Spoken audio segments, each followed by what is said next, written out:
Live from Johannesburg, this is E-News Prime Time. A very good evening.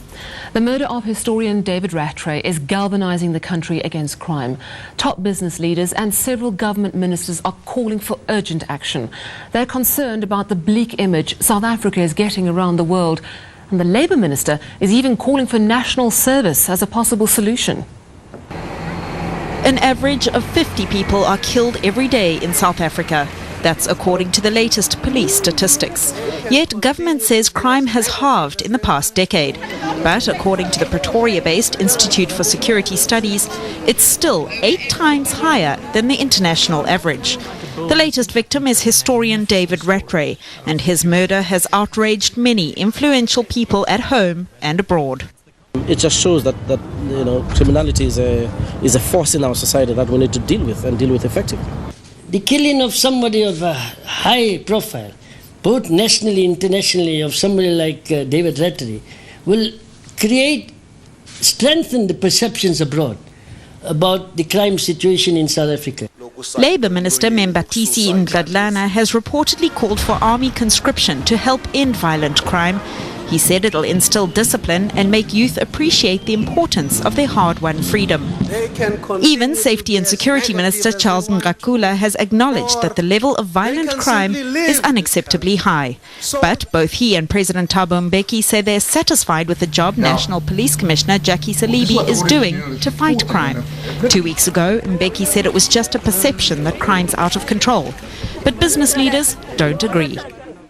Business Against Crime says it's time to challenge government to show what it's doing to make South Africa a preferred place to invest in. Richmond Group Chairman Johan Rupert says we are at war with ourselves.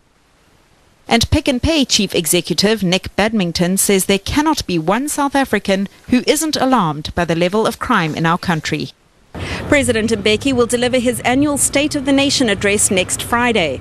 His office won't say whether he will touch on crime or not, and if he does, whether he'll stand by his previous statement that South Africans' fears of crime are simply exaggerated. Amy Brooke, E-News, Cape Town.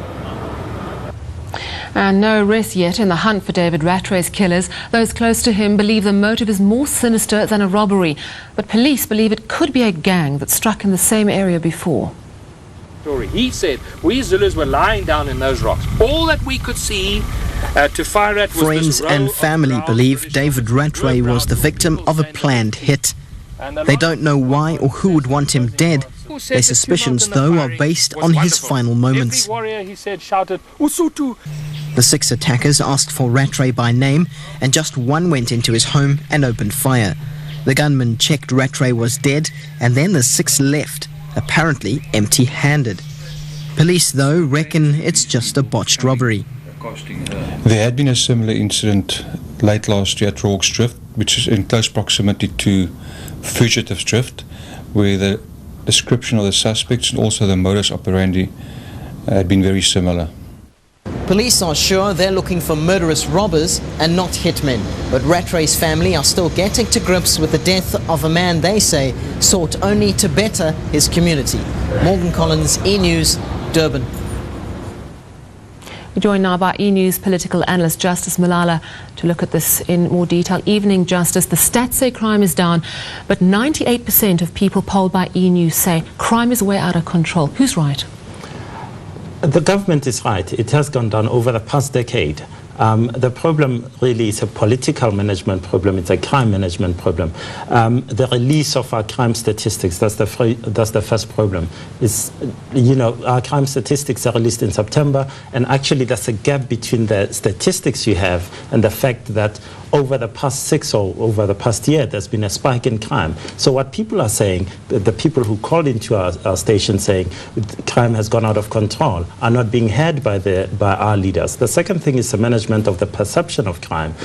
When you have President Mbeki saying it's a mere perception, when you have the police commissioner saying what's the fuss, when you have Charles Ngakula saying those people are whinging and they should leave, it's a real problem, and people see that. And we're living in a country with abnormally high levels of crime, even if there is a decrease. Do you think David Rattray's murder is a tipping point? Do you think we're likely to see strong concrete action like the Labour Minister suggests? National conscription, army on the streets? Well, you've had had over the past 2 weeks, the ANC issued a statement on January 8.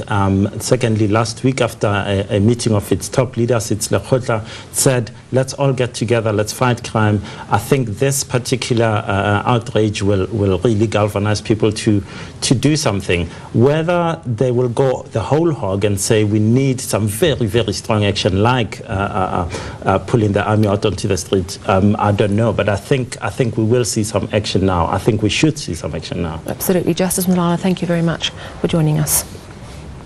Get ready to pay even more to safeguard your home against criminals. Private security companies say they're going to raise their prices. They say it's costing them more and more these days to keep you safe. Making crime pay legally. The private security industry rakes in billions every year.